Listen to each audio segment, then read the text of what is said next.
Alright, I played the Battlefield 6 beta. I just wanted to hop on here, talk about my thoughts on the beta itself. First and foremost, I am a casual Battlefield enjoyer, and even I would say that's being a little generous. My history with the series is a little one-sided, a little joke there, as I played Battlefield 1 more than anything at all, and it's not even close. Battlefield 1 was kind of like the first Battlefield I played, other than the Bad Company campaigns, but those are kind of their own things. And to this day, it is my favorite multiplayer experience I've ever played. Quirkiness, World War I, the outstanding visuals, which still look amazing to this day, a decade later, and not to mention the outstanding sound design. The headshot noise in that game is like one of the best noises in the history of gaming, and it's forever ingrained in my memory.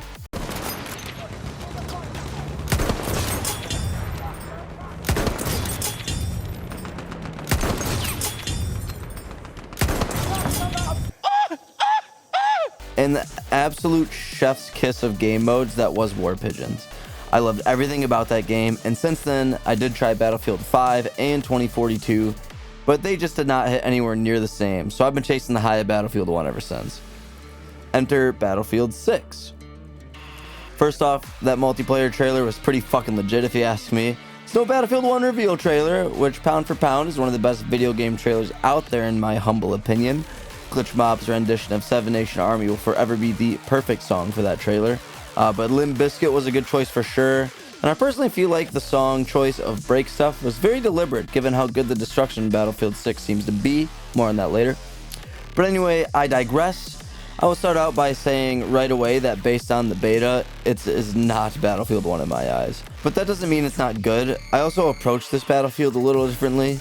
Before, I would always just go for kills and, depending on the game mode, captures. But this one, I played a little differently, prioritizing my role, so to speak.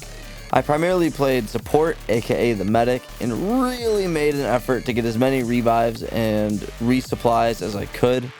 Oftentimes setting my gun aside as I whipped out my defibrillator paddles to get anywhere from one person, a few people, or a whole platoon back up and running. My life be damned. I'm putting the body on the line. I also dabbled at engineer, the vehicle specialist, and that applies to both repairing and dismantling them, but I had a hard time living long enough once a vehicle was on site to make a real difference, but I had my moments still. I also played some recon, but sniping has never been my strong suit, except in Battlefield 1, for whatever reason that is. But I largely stayed away from it, and I think I played like maybe a handful of lives of Assault, just because, you know, it's just the basic class. I wanted to mix things up a little bit. I do think the gunplay is very good and weighty. An LMG feels heavy and powerful. An SMG feels small and nimble. There were not a whole lot of weapons to use given it is just a beta, but I tried to use a good spread of them, and I do have very little complaints in that department. Although I would like to see them lock down the weapons to the classes in the sense that I don't think a medic or engineer should have access to the recon sniper rifle and like so on and so forth, yada yada, you spin that one however you want. Available weaponry is part of what makes the classes so unique from one another, which, as anyone who played it knows, was one of Battlefield 2042's cardinal sins that were committed. Along with many other things, I think locking down the weapons adds more to the identity of each class and gives players a reason to try other classes and see what pros and cons they have to offer, versus always just playing as one. Like, you know, you could play support and pretty much get the full sniping experience with that shouldn't be a thing, you know what I'm saying? Also, the destruction in Battlefield 6 is quite superb. Now, it is not on the same level as the finals, which was made by ex-Battlefield devs, but it is pretty good given how big the lobbies are for Battlefield 6. Whereas the finals has physics-based destruction and everything falls apart in real time, Battlefield 6 uses pre-scripted destruction sequences to save on resources, creating less unique destruction instances.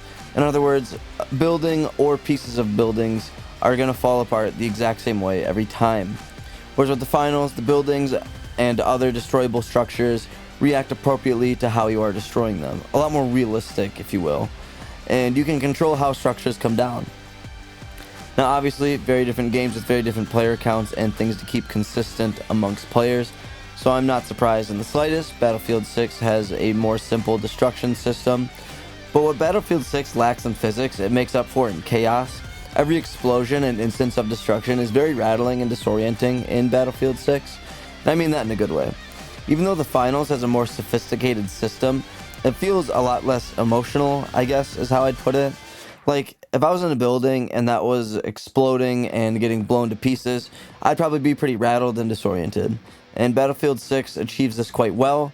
Finals does do as well, make no mistake, but I think Battlefield 6, through its on-screen shaking and other visuals and sound design, achieves this feeling a little bit better. Other than those things, I think Battlefield 6 is shaping up to be a pretty good game. Will I buy it? Maybe. I would pick it up on sale for sure and play it. Or if it was on like Game Pass, it'd be a no question download if it was on Game Pass. But I personally, and this is just me speaking about me, do not think I would get the full $70 worth out of it. I think that, at least I think that's what it's going to cost. I think starting out with Battlefield 1 set my Battlefield bar a little too high, honestly. But I can fully see this game shaping up to be very good and see why people are excited for it.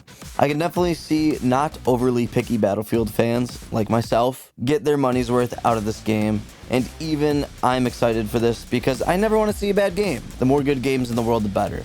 That's all I got on Battlefield 6.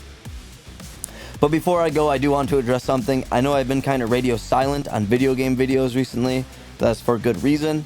I'm currently playing 2 larger games simultaneously.